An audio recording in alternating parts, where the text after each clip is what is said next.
আসসালামু আলাইকুম সুপ্রিয় শিক্ষার্থীবৃন্দ, আশা করি সকলেই ভালো আছেন। মাস্টার ক্লাসের কম্পিউটার ও তথ্য প্রযুক্তির আজকের ক্লাসে আপনাদের আমি শাওন স্বাগত জানাচ্ছি। আজকের ক্লাসের আমাদের আলোচ্য সূচি হবে ডেটাবেজ ম্যানেজমেন্ট সিস্টেম এবং কোয়েরি ল্যাঙ্গুয়েজ নিয়ে। সো আমি আশা করি ইনশাল্লাহ ক্লাসগুলো দেখলে আপনাদের একটু হলেও উপকার হবে ইনশাল্লাহ। সো চলেন আমরা ক্লাস শুরু করি। প্রথমেই মূলত ডেটাবেজ ম্যানেজমেন্ট সিস্টেম নিয়ে হর হামেশা ইদানিং প্রশ্ন হচ্ছে, তাই এটা খুব বেশি গুরুত্ববহ আর বহুল ব্যবহৃত কিছু টার্ম আছে, সেই জায়গা থেকেও সর্বশেষ আমরা দেখব। যেমন স্ট্যাক কিউ এগুলি থেকে কিছু কিছু প্রশ্ন চলে আসতেছে, সো ওগুলি নিয়েও আমরা একটু আলোচনা করার চেষ্টা করব। আহ এই তো এই জায়গা থেকে প্রশ্ন যেহেতু আসতেছে আমাদের এগুলো একটু টার্ম গুলো দেখে রাখতে হবে। তো দেখেন, ডেটাবেজ কাকে বলে? ডেটা কথাটা কি? ডেটা কথাটা হচ্ছে আমাদের উপাত্ত, কাঁচামাল।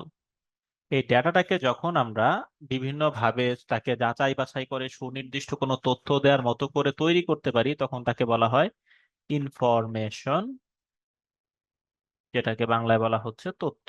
তাহলে ডেটা থেকে আমরা ইনফরমেশন পাচ্ছি। আমরা নর্মালি দেখি যে কম্পিউটারে ইনপুট হিসাবে ডেটা দেওয়া হয় এবং আউটপুট হিসাবে প্রসেস করার পরে আমরা ইনফরমেশন পাই। সুতরাং পরস্পর সম্পর্কযুক্ত এক বা একাধিক ফাইল বা ডেটা টেবিল নিয়ে ডেটাবেজ গঠিত হয়।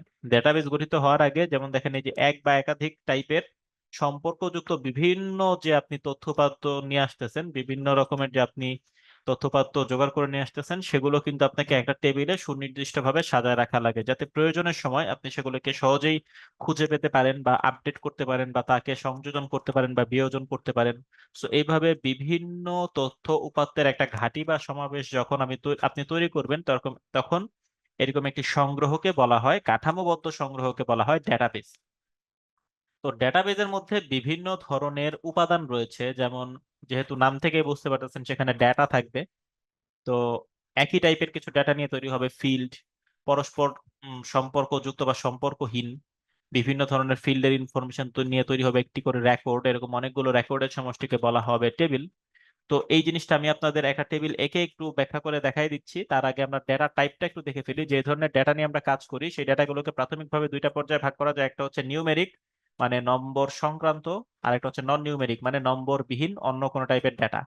তো নম্বর সংক্রান্ত যে ডেটাগুলো আছে সেগুলো হতে পারে ইন্টিজার, সেগুলো হতে পারে ফ্লোটিং পয়েন্ট। তার মানে ইন্টিজার হচ্ছে পূর্ণ সংখ্যা, সেগুলো হতে পারে পূর্ণ সংখ্যা অথবা হতে পারে সেগুলো ভগ্নাংশ সংখ্যা। ঠিক আছে, এগুলি আমাদের নিউমেরিক ডেটা হতে পারে। নন নিউমেরিক ডেটার মধ্যে হতে পারে অবজেক্ট, সেটা কোনো টাইপের বস্তু, অথবা হতে পারে একটা অক্ষর, ক্যারেক্টার স্ট্রিং, মানে হচ্ছে একটা শব্দের অংশ, অক্ষর। তো এটা হতে পারে একটা অক্ষর। আবার এইদিকে হতে পারে সেটা যে কোনো ধরনের অবজেক্ট, যেমন একটা ছবি, একটা গ্রাফ, একটা অডিও, একটা ভিডিও, এই টাইপের কিছু ডেটা আমরা পেতে পারি। হ্যাঁ, তো যেহেতু ডেটা ইনফরমেশন এখানে চলে আসতেছে, সো তার আগে আমি আপনাদের একটু এখন প্রাসঙ্গিক মনে করছি যে আগে একটা চিত্র এঁকে আপনাদের একটু ধারণা দিয়ে দেওয়া, ঠিক আছে? তো দেখেন, আমি একটা টেবিল আঁকার চেষ্টা করি। যেমন ধরেন,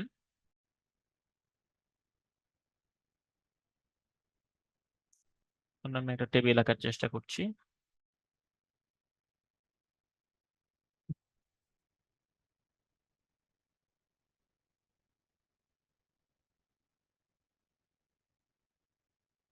এখানে ধরেন স্টুডেন্টস নেম, এখানে ধরেন তার আইডি, ধরেন তার ব্যাচ, ঠিক আছে? ধরেন তার নেম হচ্ছে সবুজ, ধরেন তার নেম হচ্ছে মামুন, ধরেন তার নেম হচ্ছে সালাম, ধরেন তার নেম হচ্ছে মতিউর। এবং তাদের আইডি ধরেন 20101, 20102, 20201, 20202। ধরেন তার ইনফরমেশন ব্যাচ একজন, ধরেন অপটিমাম, ধরেন সেও অপটিমাম, ধরেন সে হচ্ছে ইন্টেন্সিভ, ধরেন সেও হচ্ছে ইন্টেন্সিভ। তাহলে দেখেন, এরকম এখন আমি একটা টেবিল তৈরি করছি। ধরেন এই টেবিলের নাম কি দিলাম? যে স্টুডেন্টস ইনফরমেশন, স্টুডেন্টস ইনফো। আমার টেবিলের নাম দিলাম আমি স্টুডেন্টস ইনফো।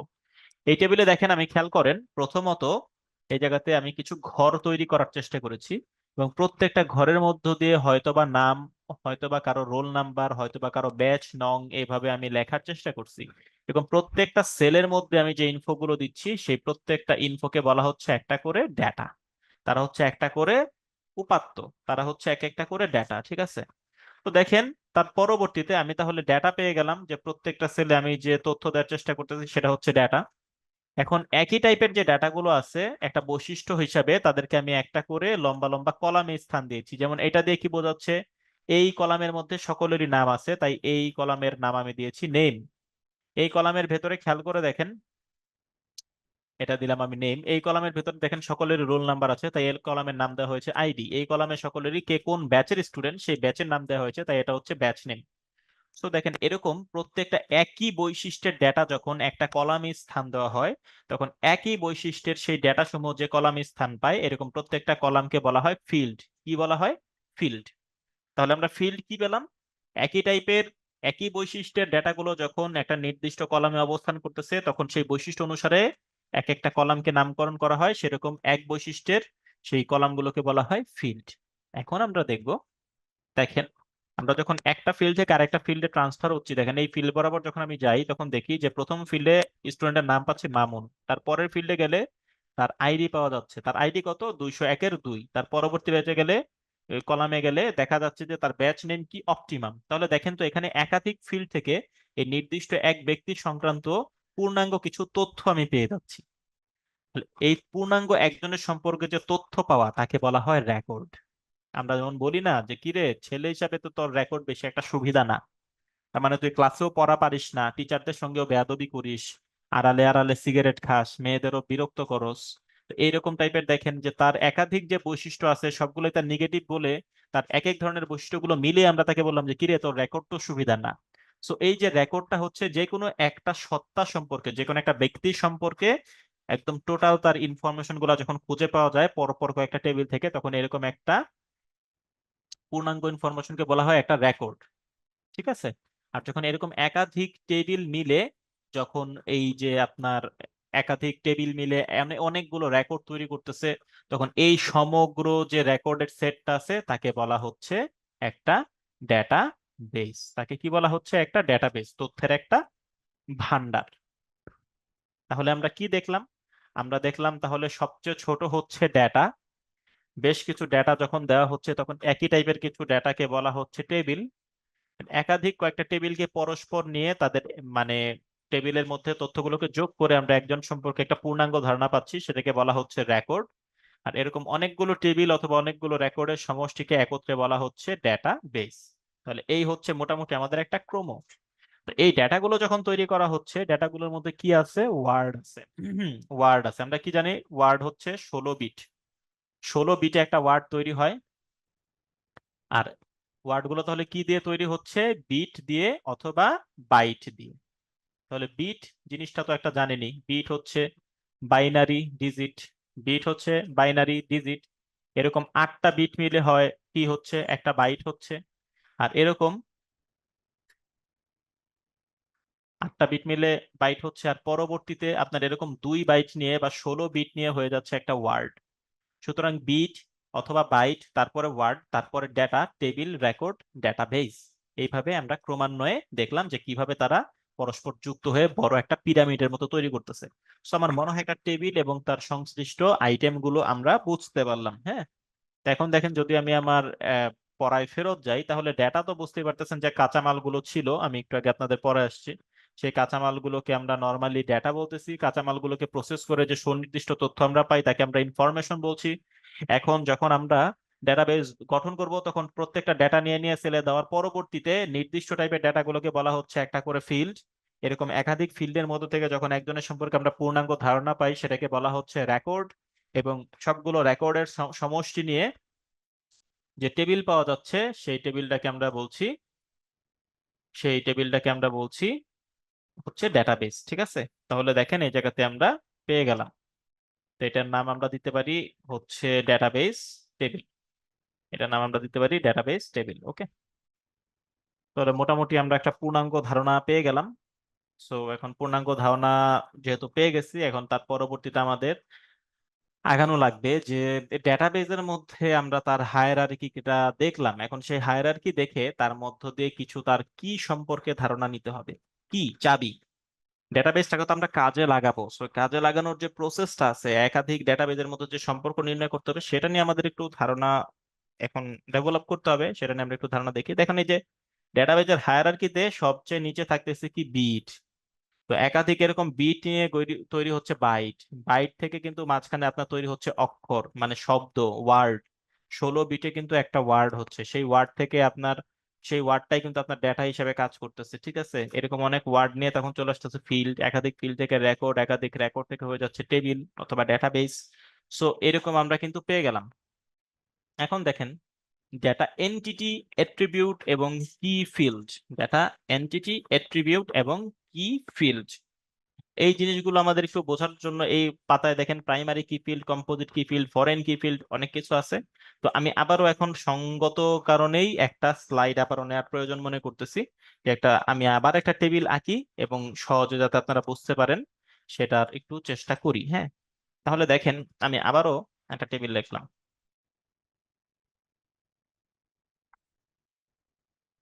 আবারও টেবিল লিখলাম।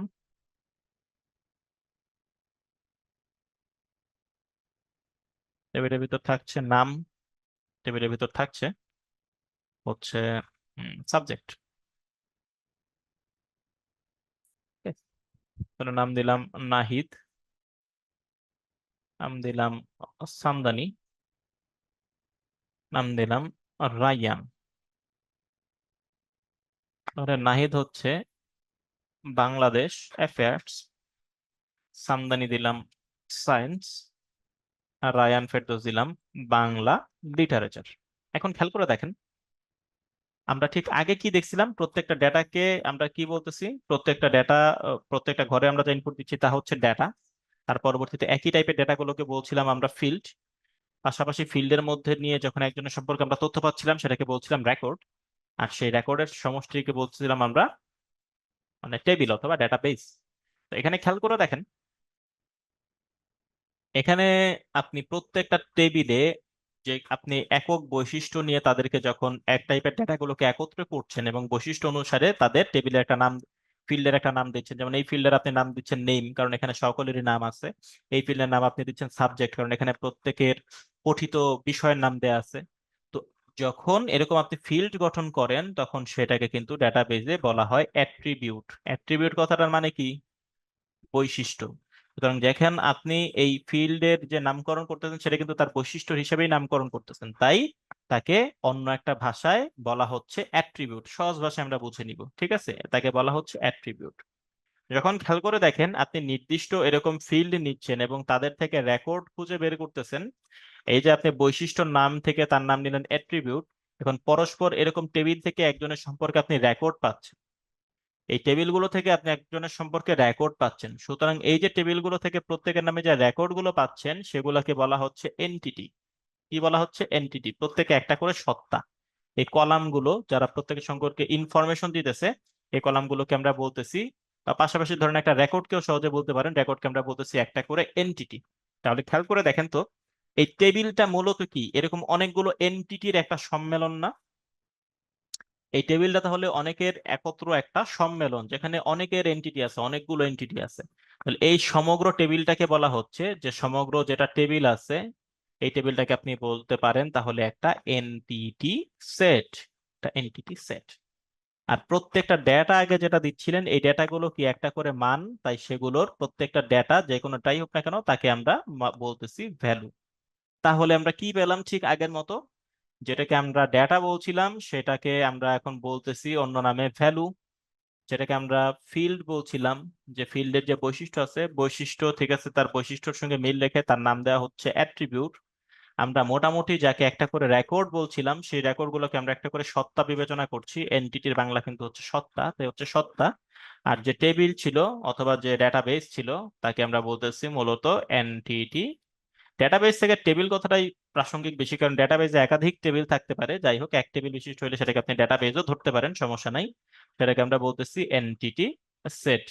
তো এই সম্পর্কটা কিন্তু ভালোভাবে মনে রাখতে হবে, প্রিলিমিনারি পরীক্ষায় কিন্তু ডিফারেন্ট এই নামগুলো থেকে চলে আসতে পারে। তো আমরা কি দেখলাম, আমরা যাকে আগে ডেটা বলেছি সেটার অন্য নাম হচ্ছে ভ্যালু, যেটাকে ফিল্ড বলেছি সেটার অন্য নাম অ্যাট্রিবিউট মানে বৈশিষ্ট্য। অ্যাট্রিবিউট মানে বৈশিষ্ট্য, একটু লিখে দেই তাহলে মনে হয় একটু সুবিধা হবে। বৈশিষ্ট্য, যেটাকে আমরা এন্টিটি বলছিলাম, সেটা হচ্ছে আসলে একটা করে সত্তা। আর যাকে আমরা সমগ্র টেবিল বলতেছি, অনেকগুলা রেকর্ডের অথবা এন্টিটির একটা সম্মেলন, তাকে বলতেছি আমরা এন্টিটি সেট। এখন খেয়াল করে দেখেন যে এই টেবিলে যদি আপনি স্পেসিফিক কোনো কিছু ইনফরমেশন ধরতে যান, ধরেন, না, নতুন আরেকটা উদাহরণ দেই, ধরুন ঠিক আগের মতোই টেবিল। ঠিক আছে, ঠিক আগের মতোই টেবিল।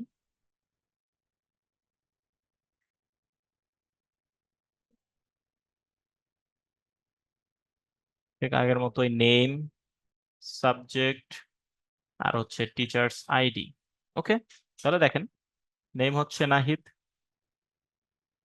সামদানি রাইয়ান। সামদানি হচ্ছে বাংলাদেশ অ্যাফেয়ার্স, সামদানি হচ্ছে সায়েন্স, সে হচ্ছে বাংলা লিটারেচার। টিচার্স আইডি হচ্ছে ধরেন 007, 008, 009।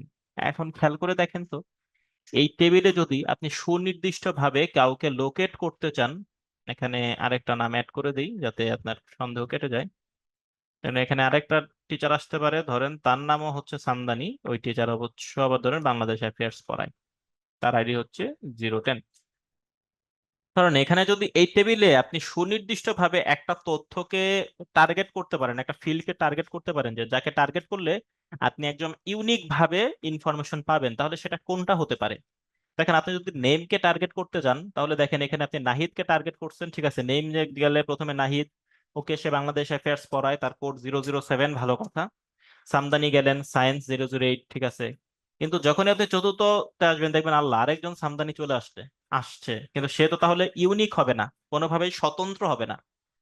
তাহলে আরেকজন সামদানি যে চলে আসছে, সে তো তাহলে স্বতন্ত্র হচ্ছে না, কারণ এখানে সামদানি নামের কিন্তু তার মানে রিইটারেট দেখা যাচ্ছে, পুনরাবৃত্তি দেখা যাচ্ছে। তাহলে এখানে টিচার একজন আছে সামদানি, সে আবার দেখা যায় বাংলাদেশ অ্যাফেয়ার্স পড়ায়, বাংলাদেশ অ্যাফেয়ার্স তো নাহিদও পড়াচ্ছিল, তাহলে দেখেন তো, নামের মধ্যে অবশ্যই রিপিটেশন হতে পারে, এক বিষয়ের একাধিক টিচারও থাকতে পারে। তাহলে নাম অথবা সাবজেক্ট কে কোন বিষয় পড়ায় সেটা ধরে কিন্তু আমি ইউনিক ভাবে বলতে পারবো না। যেমন আমি বলতে পারবো না যে ভাই সামদানির ইনফরমেশন দেন, তখন আপনি জানতে ভাই কোন সামদানি, সায়েন্স পড়ায় সামদানি নাকি না বাংলাদেশ অ্যাফেয়ার্স পড়ায় সামদানি। আমি বললাম ভাই বাংলাদেশ অ্যাফেয়ার্স যারা পড়ায়, বাংলাদেশ অ্যাফেয়ার্স পড়ায় এমন টিচারের ইনফরমেশন দেন। আপনি বলবেন ভাই বাংলাদেশ অ্যাফেয়ার্স তো নাহিদও পড়ায় সামদানিও পড়ায়, আপনি কার ইনফরমেশন জানতেন? কিন্তু যদি আপনি টিচার্স আইডি কে টার্গেট করেন, তাহলে কিন্তু দেখেন 007 আইডি একটাই আছে, অথবা 008, 009 অথবা 010 আইডি গুলো কিন্তু একটাই আছে। তাহলে আমি স্পষ্টভাবে বলতে পারি যে ভাই 009 যে টিচারের কোড, যে টিচারের আইডি, তার সম্পর্কে আপনি ইনফরমেশন দেন, তখন আপনি সরাসরি এটা ধরে বুঝে ফেলবেন তার মানে রায়ানের নামে ইনফরমেশন চাওয়া হচ্ছে। সুতরাং একটা টেবিলের মধ্যে, একটা এন্টিটি সেটের মধ্যে যে টেবিলটাকে, যে অ্যাট্রিবিউটটাকে টার্গেট করলে ইউনিক ভাবে তথ্য জানা যায়, যে টেবিলটাকে, যে টেবিল কি বলতেছি, যে ফিল্ডটাকে, যে অ্যাট্রিবিউটটাকে টার্গেট করলে ইউনিক ভাবে তার ইনফরমেশন জানা যায়, ইনফরমেশনের কোনো রিপিটেশন হওয়ার সম্ভাবনা থাকে না, ইউনিক ভাবে তাকে ট্রেস করে তার খবর বের করা যায়, সেই ফিল্ডটাকে বলা হয় প্রাইমারি কি ফিল্ড। সেই ফিল্ডটাকে কি বলা হয়? প্রাইমারি কি ফিল্ড। তাহলে প্রাইমারি, এফ, ফিল্ড বানান ভুল করে ফেলছি, FIELD। তাহলে আমরা প্রাইমারি কি ফিল্ড বলতে কি বুঝলাম? যে একটা টেবিলের মধ্যে যে ফিল্ডটাকে টার্গেট করলে সে স্বতন্ত্রভাবে প্রত্যেকের বৈশিষ্ট্য বলে দেয়, মানে আলাদা আলাদা ভাবে সকলকে চিহ্নিত করা যায়, তাকে প্রাইমারি কি ফিল্ড বলে। তার মানে সে আমাদের একটা চাবিকাঠি হিসেবে ব্যবহৃত হয় ডেটাবেজের এত ইনফরমেশন থেকে নির্দিষ্টভাবে একজনকে লোকেট করার জন্য। ওকে, প্রাইমারি কি ফিল্ড আমরা বুঝে গেলাম। এখন দেখেন আমরা আরেকটা টেবিল একটু আঁকার চেষ্টা করি।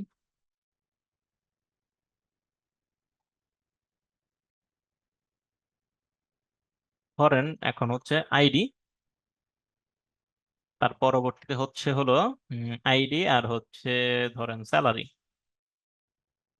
ধরেন আইডি আর স্যালারি। আর আইডি হচ্ছে ঠিক আগের মতোই 007, 008, 009, 010। ওকে, তাহলে দেখেন স্যালারি ধরেন 25,000, ধরেন 26,000, ধরেন 25,000, ধরেন 30,000। ওকে, এখন দেখেন এই জায়গার যে টেবিলটা আছে সেই জায়গার একটা নির্দিষ্ট ফিল্ডকে টার্গেট করে সেই ফিল্ডটা থেকে আপনি আরেকটা টেবিল তৈরি করতে পারছেন, এবং আরেকটা টেবিল তৈরি করার মাধ্যমে তখন আপনি আরো এডিশনাল কিছু ইনফরমেশন পাচ্ছেন।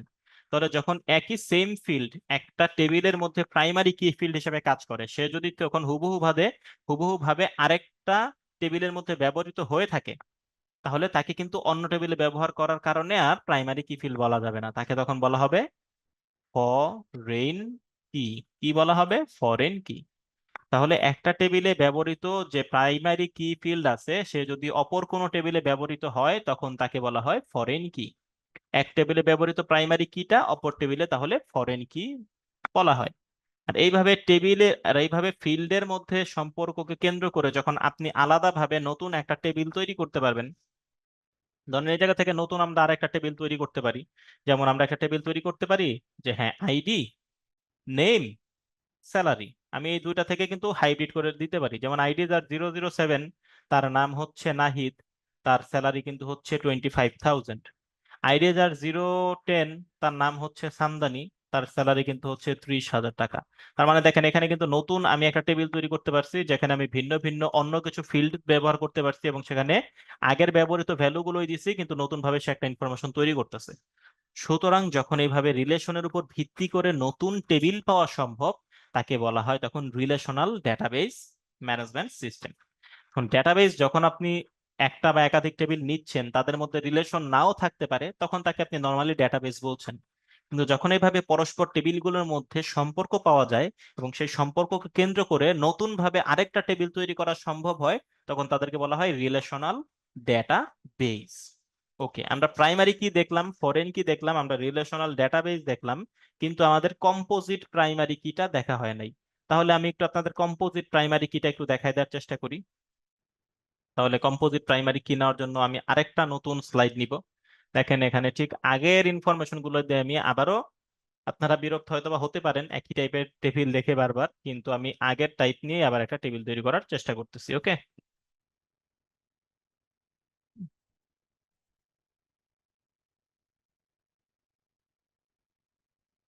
তাহলে দেখেন এখানে এখন ধরেন স্টুডেন্ট, স্টুডেন্ট ব্যাচ আইডি। তাহলে ধরেন স্টুডেন্ট হচ্ছে নাহিদ,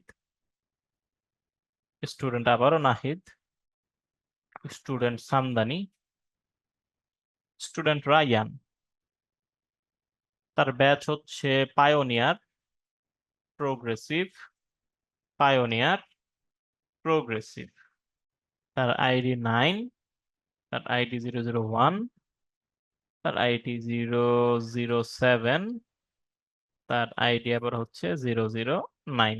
এখন খেয়াল করে দেখেন তো, এই টেবিলের মধ্যে আমরা ঠিক আছে দেখতেছি প্রত্যেকটা হচ্ছে একটা করে ডেটা অথবা ভ্যালু, এই প্রত্যেকটা হচ্ছে একটা করে ফিল্ড অথবা অ্যাট্রিবিউট, এই প্রত্যেকটা হচ্ছে একটা করে রেকর্ড অথবা এন্টিটি, আর এই সমগ্র টেবিলটাকে আমরা বলতেছি এন্টিটি সেট।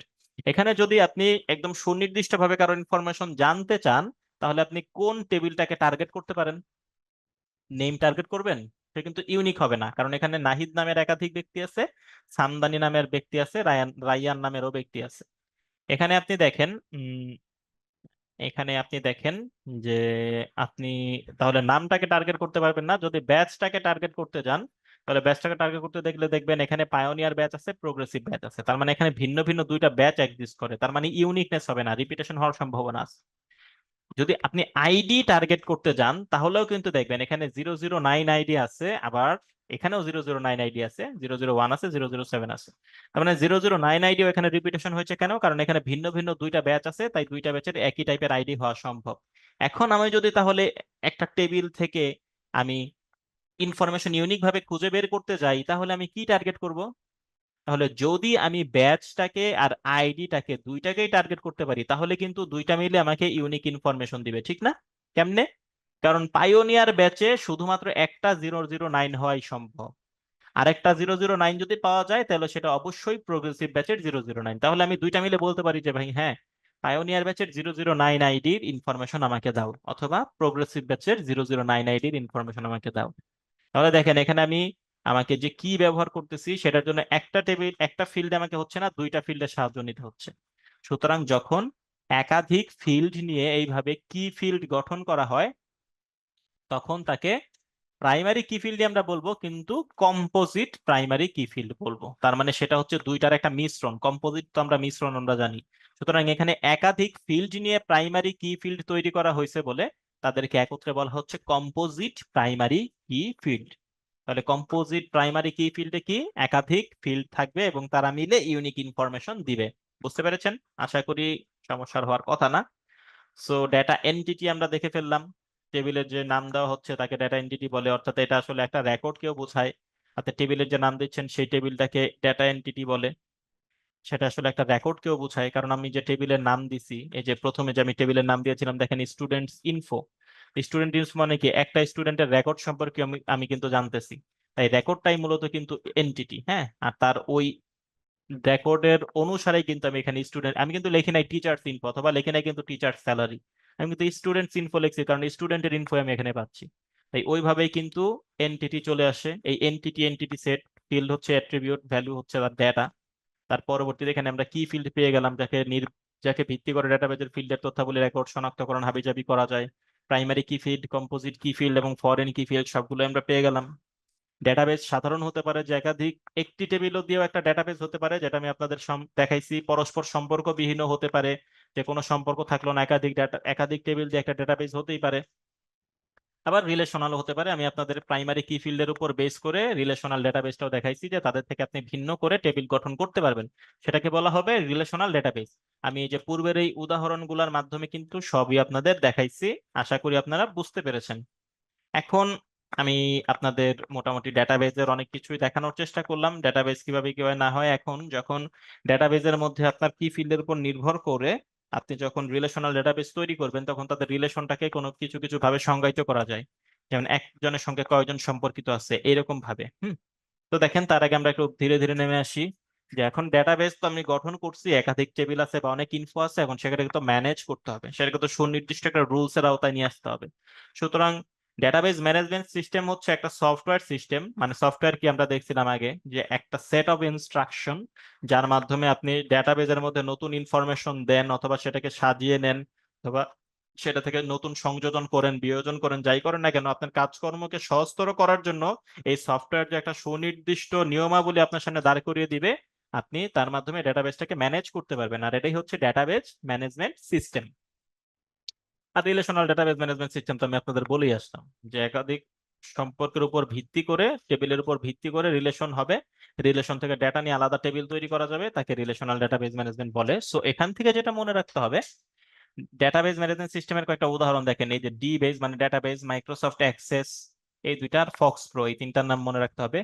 আর রিলেশনাল ডেটাবেস ম্যানেজমেন্ট সিস্টেমের নামগুলো বেশি জরুরি। এই যে SQL server, structured query language server, Oracle, my SQL মানে my structured query language, Maria database, structured query lite, এগুলি কিন্তু আপনাদের মনে রাখতে হবে। এগুলো কিন্তু ওপেন সোর্স এর মধ্যে বেশিরভাগ ওইটাই। এই যে এসকিউএল, এসকিউ লাইট, মারিয়া ডিবি, এগুলি কিন্তু ওপেন সোর্স।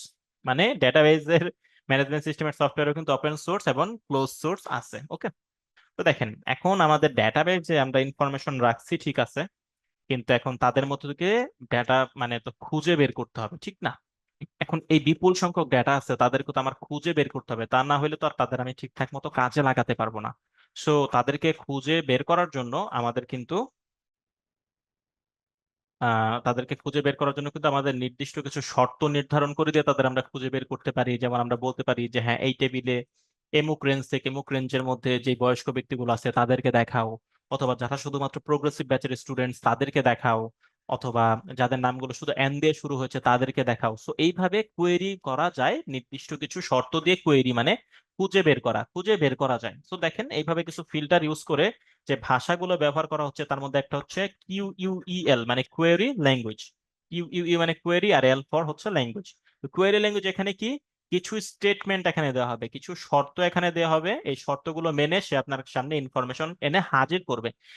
তো এই কোয়েরি ল্যাঙ্গুয়েজের মধ্যে যেসব স্টেটমেন্ট দেওয়া থাকতে পারে, যে ক্রিয়েট মানে এই রেঞ্জ থেকে এই রেঞ্জের মধ্যে বা এই প্রথম অক্ষর দিয়ে কতগুলো নাম আছে সেগুলো একটা তালিকা তৈরি করো, অথবা রেঞ্জ এমুক বয়স থেকে অমুক বয়সের স্টুডেন্ট গুলোকে আমাকে দেখাও, অথবা ইন্ডেক্স সূচিপত্র থেকে ঘেটে এইভাবে বের করো, অথবা এরকম ভাবে কিছু স্টেটমেন্ট দিয়ে আপনার যে কোয়েরি ল্যাঙ্গুয়েজটা ব্যবহার করে কোয়েরি করা হয় তাকে বলা হয় হচ্ছে কিউইউইএল, কোয়েরি ল্যাঙ্গুয়েজ। তো এখানে সে কিছু কমন জিনিস সে ফলো করে, যেমন এখানে রিলেশনাল বীজগাণিতিক অপারেশন কিন্তু সমর্থন করে না, যেমন ইন্টারসেকশন, মানে একাধিক বৈশিষ্ট্য ইন্টারসেকশন সে করে না, ইউনিয়ন সে করে না, অথবা ইন্টারসেকশন যেটা এটা যেটা ইন্টারসেকশন ইন্টারসেকশন উল্টা ইউ যেটা এটা সে করে না, ইউনিয়ন এগুলি সে সমর্থন করে না। সো এই কিউইউইএল যে কোয়েরি ল্যাঙ্গুয়েজ তার পূর্ণ রূপটা আর জাস্ট এই বেসিক জিনিসটা মনে রাখলেই হবে। তারপরটা হচ্ছে কিউবিই, মানে কোয়েরি বাই এক্সাম্পল, মানে কি আপনি উদাহরণ দিয়ে তাকে বোঝায় সে অনুযায়ী কোয়েরি করতে দিবেন। এটা হচ্ছে চিত্র ভিত্তিক মানে গ্রাফিক্যাল একটা কোয়েরি ল্যাঙ্গুয়েজ। এখানে আপনি এক্সাম্পলের মধ্যে ব্যবহারকারী কি কি করতে চান বা কি জানতে চান সেটা চিত্রের মাধ্যমে আপনি বর্ণনা করবেন, এবং এই এক্সাম্পল বর্ণনা অনুসারে কিন্তু সে অন্যান্য তথ্য কোয়েরি করে আপনাকে বের করে এনে দিবে। সো এই এক্সাম্পল দিয়ে কোয়েরি করার যে ফাংশনটা, যে প্রসেসটা, সেটাকে বলতেছি আমরা কোয়েরি বাই এক্সাম্পল। আর সর্বশেষ যে টাইপটা হচ্ছে সেটা হচ্ছে এসকিউএল, মানে স্ট্রাকচার্ড কোয়েরি ল্যাঙ্গুয়েজ। 1974 সালে আইবিএম মানে ইন্টারন্যাশনাল বিজনেস মেশিন এর সান জোসের রিসার্চ সেন্টারে এসকিউএল তৈরি করা হয়। এখানে data definition, data manipulation language হিসাবে বিভিন্ন রিলেশনাল ডেটাবেস ম্যানেজমেন্ট সিস্টেম তৈরি করা হয়। এখানে দেখেন এসকিউএল এর মধ্যে সে টাপল ক্যালকুলাস করে এই সব কথাবার্তা তেমন আপনার পড়তে হবে না। আরডিএমএস এর সুবিধাসমূহ কার্যকর করে এবং এই সিস্টেম বাস্তবায়ন করা এসকিউএল উদ্ভাবনের মূল উদ্দেশ্য এসকিউএল মেশিন ও ডেটা নিরপেক্ষ বলে যে কোনো মাইক্রো কম্পিউটার ব্যবহার করা যায়। একটা জিনিস মনে রাখবেন, এই QUEL plus QBE plus SQL এই তিনটা মিলেই কিন্তু রিলেশনাল ডেটাবেস ম্যানেজমেন্ট সিস্টেম, অর্থাৎ database management system equals to QUEL QBE plus SQL. এগুলি মোটামুটি মনে রাখলেই হবে, এখান থেকে ডিপ আর তেমন কোনো প্রশ্ন আসে না। এখন ডেটাবেজের মধ্যে রিলেশন, আপনার তো একাধিক টেবিল আছে, একাধিক টেবিলের মধ্যে আপনি রিলেশন তৈরি করতে পারেন। সো এই রিলেশন গুলো কত রকমের হইতে পারে সেটা মোটামুটি চার ভাগে ভাগ করা যায়, যে ওয়ান টু ওয়ান, একটা টেবিলের একজন আরেকটা টেবিলের একজনের সঙ্গে সম্পর্কিত। আরেকটা হচ্ছে ওয়ান টু মেনি, একটা টেবিলের একজন অন্য একটা টেবিলের একাধিক জনের সঙ্গে সম্পর্কিত। মেনি টু ওয়ান, যে একটা টেবিলের অনেকজন অন্য টেবিলের একজনের সঙ্গে সম্পর্কিত। ম্যানি টু ম্যানি, অনেকজন অনেকের সঙ্গে সম্পর্কিত। যেমন ধরেন ওয়ান টু ওয়ান, এটা ধরেন কার কোম্পানি কার মডেল দিচ্ছে, আমি ধরলাম যে আমাদের দেশের এটা স্বামী স্ত্রীর মধ্যে আমরা করতে পারি। যে আমাদের দেশে ধরেন সাধারণত যেটা প্রচলিত আছে যে একজন হাজবেন্ড আর একজন ওয়াইফের মধ্যেই সম্পর্কিত। আমাদের দেশে এখন আর তেমন বহু বিবাহ দেখা যায় না, নারীর ক্ষেত্রে তো দেখা যায় না, শুধু বহু বিবাহ, নারীদের বহু বিবাহ দেখা যায় গারো খাসিয়াতে বেশি দেখা যায় হয়তো বা মাতৃতান্ত্রিক পরিবারে।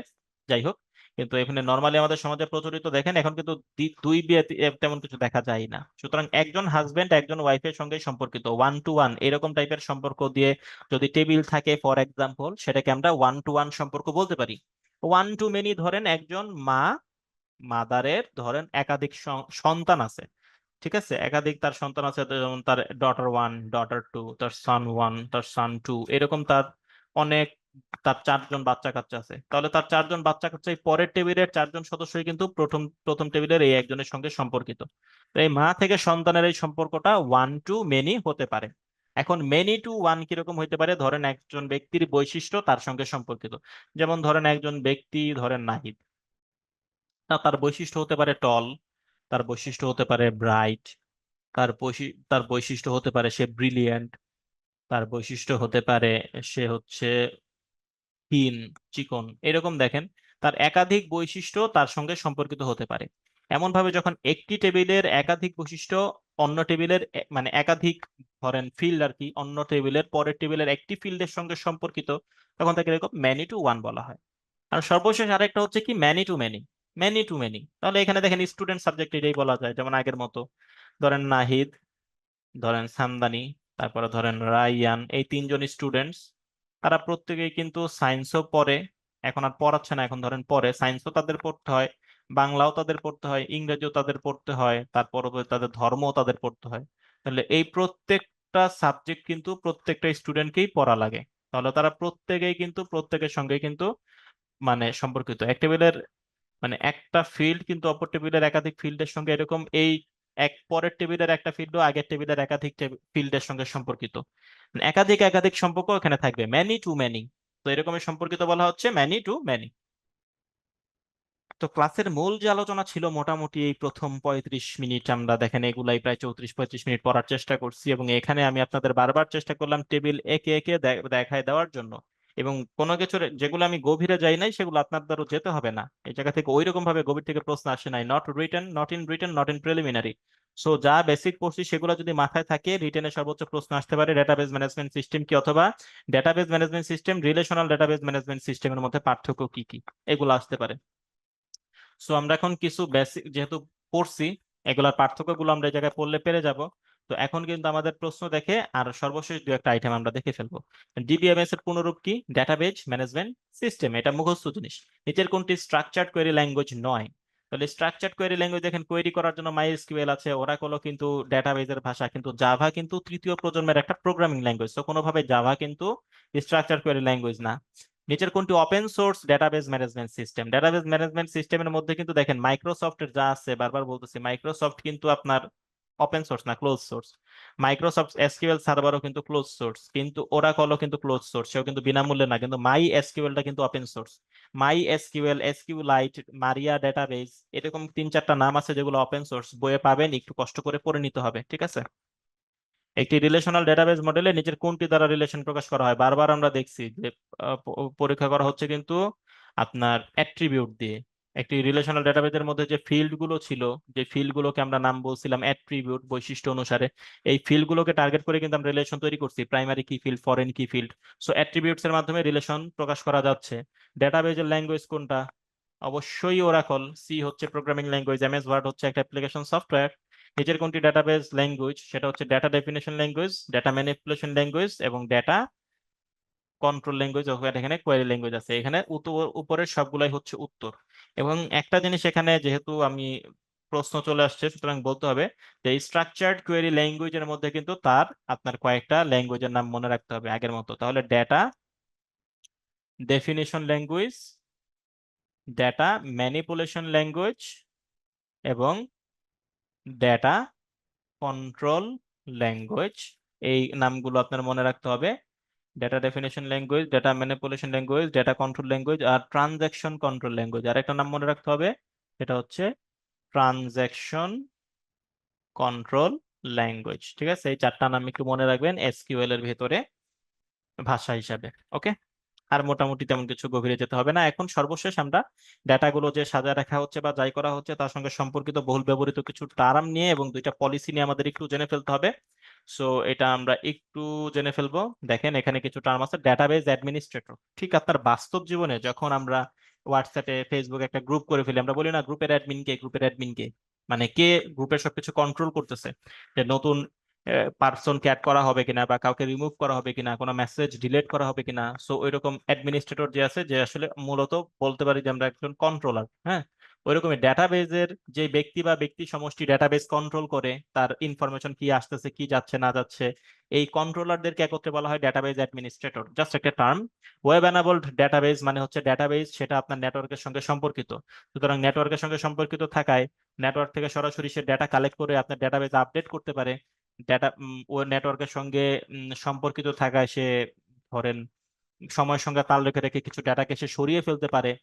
এরকম হতে পারে। ক্রিপ্টোগ্রাফি তো বুঝতেই পারতেছেন যে আমরা মানসিক দক্ষতায় দেখছেন না যে একটা ওয়ার্ড ধরেন বেবি, এই ওয়ার্ডটাকে সে প্রত্যেকটা বর্ণকেই 2 ঘর পরে পরে নিয়ে গেছে, যে DC D Y G A, DC D A, প্রত্যেকটা বর্ণকে সে 2 ঘর করে সাইকেলে সরাই দিছে। তো এইভাবে নির্দিষ্ট তথ্যকে কোনো একটা সূত্র ব্যবহার করে সংখ্যায় রূপান্তর করা যে বিদ্যা, টোটাল সেই বিদ্যাটাকে বলা হয় ক্রিপ্টোগ্রাফি, গুপ্তবিদ্যা। আর এই গুপ্তবিদ্যায় ডেটাকে, মূল তথ্যকে যখন কোডে রূপান্তরিত করা হয়, মূল তথ্যকে যখন কোডে, সাংকেতিক কোডে রূপান্তরিত করা হয়, তাকে বলা হয় ডেটা এনক্রিপশন।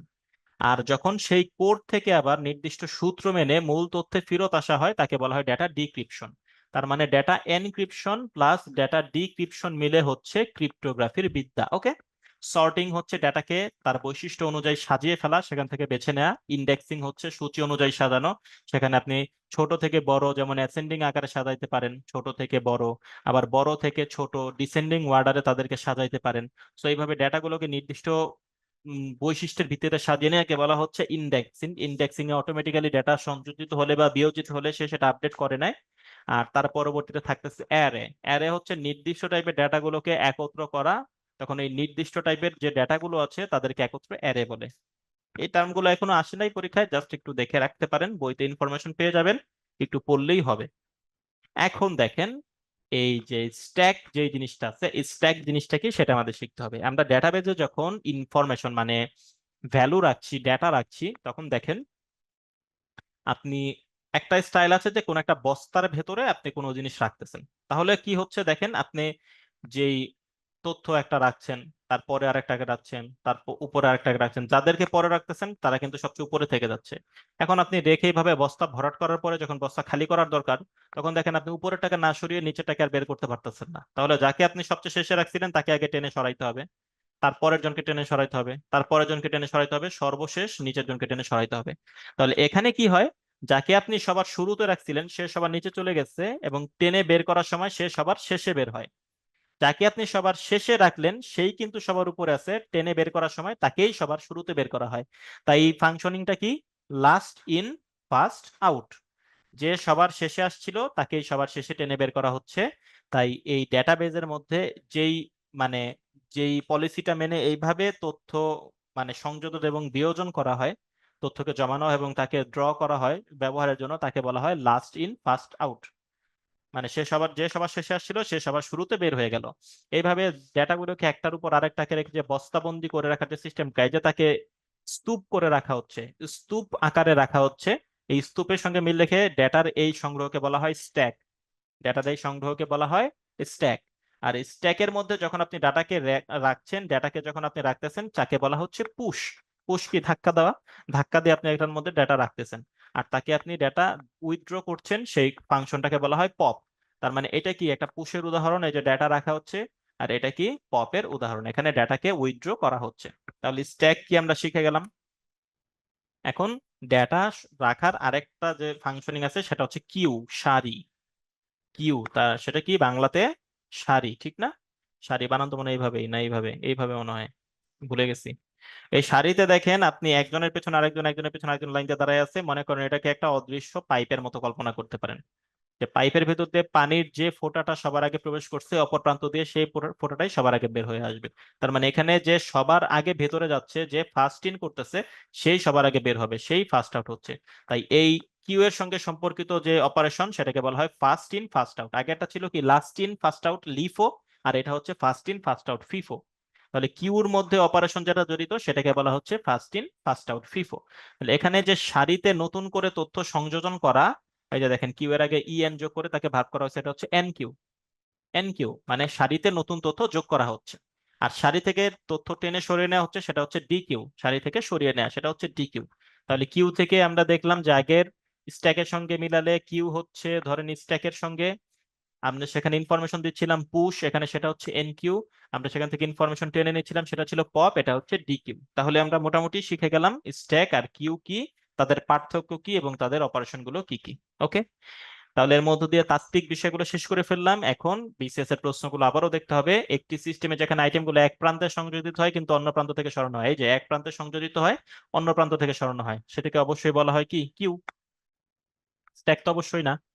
পুশ এবং পপ কার সঙ্গে সম্পর্কিত, ওই যে ইনফরমেশন দেওয়া বা টেনে উঠায় নেওয়া, সেটা হচ্ছে অবশ্যই স্ট্যাক। কারণ কিউ এর মধ্যে হচ্ছে N Q R D Q, আর স্ট্যাকের মধ্যে হচ্ছে পুশ আর পপ। তো বিসিএস এর প্রশ্নগুলো মোটামুটি শেষ করে ফেললাম। এখন আমাদের মোটামুটি সম্ভাব্য আরো যে প্রশ্নগুলো আছে সেগুলো একটু সলভ করে ফেলতে হবে। যা পরীক্ষা এসেছিল, records are composed of. Record গুলো কাদের নিয়ে কম্পোজ করা হয়? রেকর্ড গুলো কম্পোজ করা হয় ফিল্ড নিয়ে। কারণ আমরা দেখছিলাম যে বিভিন্ন ডেটা ভ্যালু নিয়ে অনেকগুলো ফিল্ড হচ্ছে, আর অনেকগুলো ফিল্ড নিয়ে তার পরবর্তীতে রেকর্ড হচ্ছে, আর অনেকগুলো রেকর্ড নিয়ে যা হচ্ছে সেটা হচ্ছে টেবিল, অথবা এক টেবিলের পরিবর্তে সেটাকে আমরা ডেটাবেস বলতে পারি। Dash is not a form of data storage media. মানে এখানে আপনার মেমোরি সম্পর্কে জানতে চাইছে। ডেটা স্টোরেজ করা হয় কোথায়? ম্যাগনেটিক টেপ আছে আমাদের, ম্যাগনেটিক ডিস্ক আছে, হার্ড ডিস্ক আছে, অপটিক্যাল ডিস্ক আছে, সিডি ডিভিডি ড্রাইভ। কিন্তু ডেটাবেস হচ্ছে সেটা কখনোই ডেটা স্টোরেজ মিডিয়া না।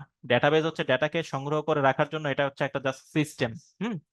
কোন ডেটাবেস রেকর্ডের ক্ষুদ্রতম অংশকে কি বলে? মনে রাখতে হবে যে ডেটাবেজের ক্ষুদ্রতম অংশ হচ্ছে ডেটা, আর ক্ষুদ্রতম একক হচ্ছে ফিল্ড। খুব ভালোভাবে খেয়াল রাখতে হবে। ডেটাবেজের ক্ষুদ্রতম অংশ হচ্ছে ডেটা, আর একাধিক ডেটা মিলে যেহেতু একটা একক হচ্ছে, ক্ষুদ্রতম একককে বলা হয় ফিল্ড। এখানে আমি দেখছি উত্তরের ভিতরে ডেটা দেওয়া ছিল, উত্তরের ভিতরে সরি ফিল্ড দেওয়া ছিল, কিন্তু বাস্তবিক অংশ যেহেতু আছে তাই উত্তরটা হওয়া উচিত ডেটা। যদি এখানে অংশ না বলে ইউনিট বলতো, একক বলতো, তাহলে কিন্তু উত্তরটা হতো ফিল্ড। আপনারা এটা একটু মাথায় রাখবেন। ডেটাবেজের ভিত্তি কোনটি, ডেটাবেজের গুরুত্বপূর্ণ বিষয় কোনটা? ডেটাবেজের ভিত্তি অবশ্যই ফিল্ড, কারণ ফিল্ডের নির্দিষ্ট বৈশিষ্ট্য অনুসারেই তাদেরকে এক কলামে সাজানো হয় এবং পরস্পর কলামগুলো মিলে তাদেরকে রেকর্ড গঠন করে, রেকর্ডগুলো মিলে টেবিল তৈরি হয়। কোনটি দিয়ে ডেটাবেস টেবিলের ইউনিকনেস নিশ্চিত করা যায়? অবশ্যই প্রাইমারি কি, কারণ প্রাইমারি কির মাধ্যমে আমরা দেখছিলাম যে ইউনিক ভাবে তার তথ্য সংগ্রহ করা সম্ভব। আর প্রাইমারি কি অন্য টেবিলে ব্যবহৃত হলে তাকে ফরেন কি বলে, সো ফরেন কি পরের ব্যাপার। নিচের কোনটি database software? MS PowerPoint তো অবশ্যই হচ্ছে আমাদের প্রেজেন্টেশন দেওয়ার software, application software. MS Word হচ্ছে লেখালেখি করার, অ্যাক্রোব্যাট রিডার হচ্ছে এই বুক রিডার আর কি, পিডিএফ রিডার। এমএস অ্যাক্সেসটা হচ্ছে মাইক্রোসফটের একটা database software. Okay. SQL stand for structured query language, মুখস্থ রাখতে হবে, ভোলা যাবে না। Following R functions of DBMS, database management সিস্টেমের ফাংশনস হচ্ছে কোনগুলো? দেখেন, প্রসেস করবে ডাটাকে, ডাটাকে ক্রিয়েটিং ডেটাবেস করবে, অ্যাডমিনিস্ট্রেটিং করবে, কিন্তু ক্রিয়েটিং এন্ড প্রসেসিং ফর্মস, সে ক্রিয়েটিং এবং প্রসেসিং ফর্মস করতে পারে না। সুতরাং সঠিক উত্তর হচ্ছে creating and processing forms. Which type is not supported for mobile application viewing for Google Docs? মোবাইলে আপনি গুগল ডক্স এর কোন ফর্মটা মানে দেখতে পারবেন না, সাপোর্ট করবে না? মোবাইল আমরা স্প্রেডশিট দেখতে পারি, সেটার কিন্তু কাজও করা যায়, ওয়ার্ড প্রসেস তো করাই যায়, কিন্তু ডেটাবেজের কাজ কিন্তু মোবাইলের মাধ্যমে করা সম্ভব হয় না। তাই সঠিক উত্তর হচ্ছে ডেটাবেস ফাইল। এই স্লাইডে খেয়াল করে দেখেন উপরে যে তথ্যটা আছে, যে in computer terms what does encryption of data mean? যে ডেটার এনক্রিপশন কম্পিউটারের, এটা কি বোঝানো হচ্ছে? তাহলে দেখেন, data can not be send over the internet, এটা তো কোনোভাবেই সম্ভব না, কারণ ডেটাকে আমরা গুপ্ত তথ্যে রূপান্তরিত করলেও তাকে তো আমাদের ইন্টারনেটের মাধ্যমে সেন্ড করতে হবে, এটা কিন্তু সঠিক না। Data is encoded so it can not be read without decoding software, এইটা ঠিক। যে ডেটাকে আমরা এনকোড করার পরবর্তীতে এটা ডিকোড না করা পর্যন্ত সঠিক মানে গুপ্তবিদ্যা যে কি আছে সেটা ব্যবহার না করে, ডিকোড না করে কিন্তু আমরা পড়তে পারবো না, এটা অবশ্যই সঠিক। Data is kept looked in special room, এটা তো লুকড কি মানে লকডও যদি হয়তো আর কি একটা কথা, যে স্পেশাল রুমে লক করে রাখা হয়েছে, এটা তো ফাউল কথা। সুতরাং সঠিক উত্তর কিন্তু 2 নম্বর অপশন, এতক্ষণের আলোচনা থেকে আপনারা বুঝতে পারছেন। ডেটা ফাইল তৈরি করার সঠিক অনুক্রম কোনটা? এখানে দেখেন, ডেটাবেজের পরে রেকর্ড দিছে, রেকর্ডের পরে ফিল্ড দিছে, ফিল্ডের পরে বর্ণ দিছে। আচ্ছা ঠিক আছে, এখানে দেখেন 2 নম্বর অপশনে দেখেন ডেটাবেজ, ডেটাবেজের পরে কিন্তু টেবিল আছে। হ্যাঁ, ডেটাবেজ গঠিত হয় একাধিক টেবিল দিয়ে। ওকে। টেবিল আবার গঠিত হয় একাধিক রেকর্ড দিয়ে, একাধিক একটা রেকর্ড গঠিত হয় কিন্তু একাধিক ফিল্ডের সাহায্যে, এটা কিন্তু সঠিক অনুক্রম। এখানে কিন্তু মাঝখানে টেবিলটা মিসিং আছে। এখানে দেখেন ডেটাবেজ পরে তথ্য আবার ফিল্ড রেকর্ড, এটা কিন্তু ভুল অনুক্রম। এখানে কিন্তু ডেটাবেজ বর্ণ, ফিল্ডের পরে রেকর্ড, ফিল্ডের পরে রেকর্ড, এটা তো ভুল অনুক্রম। এখানে দেখেন মাঝখানে টেবিলটা কিন্তু মিসিং আছে। আ- এখানে কিন্তু টেবিল মিসিং আছে, ফিল্ডের পরে এখানে কিন্তু ডেটা হতো, এখানে কিন্তু বর্ণ দিয়ে দিছে। সুতরাং ডেটাবেস টেবিল রেকর্ড ফিল্ড এটাই হচ্ছে সবচেয়ে সঠিক মানে আমাদের ক্রম। সো এরই মধ্য দিয়ে ক্লাস এই জায়গাতেই শেষ হয়ে গেল। সো আমার মনে হয় যে আজকের ক্লাসে আমি আপনাদের পরিচিত কিছু নাম দিয়ে টেবিল দিয়ে বোঝানোর চেষ্টা করছি, হয়তো বা আপনাদের একটু মনে রাখার সুবিধার্থে। সফল হলাম কি হলাম না সেটার পরের ব্যাপার, তবে আমার বিশ্বাস যে আপনারা ভালোভাবে যদি ক্লাস ফলো করেন, বইগুলো ঠিকঠাক মতো পড়েন, তাহলে ইনশাল্লাহ পরীক্ষায় ভালো করতে পারবেন। আপনাদের ভালো করার এই প্রত্যাশাই, আজকের মতো এই পর্যন্ত। আসসালামু আলাইকুম।